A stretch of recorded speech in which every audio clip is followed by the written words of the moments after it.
Pa s obzirom da smo imali pomoć veliku od ovih oficira koji su nam bili tu i od ovih ljudi koji su uopšte došli da s nama budu na vojnoj obuci, to jest do obuci, jer ipak smo mi svi ranije služili vojsku. Sve je bilo odlično, sve je proteklo u najboljem redu. Bukvalno smo bili kao jedan, pomagali smo jedni drugima i to je ono što nas je činilo kompaktnom četom koja je izvršila sve ovo što treba i što nam je bilo zadato od strane oficira.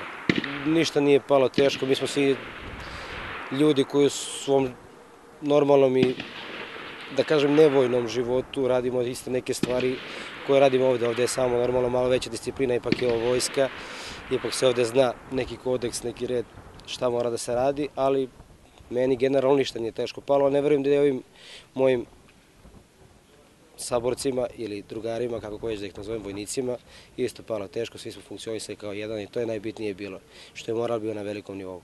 Pa meni generalno nije ništa smetalo, s obzirom da je stvarno sve bilo upereno da nam se što više pomogne, jer smo ipak mi, evo ja kao ja na primjer, ja sam služio pre 14 godina vojsku.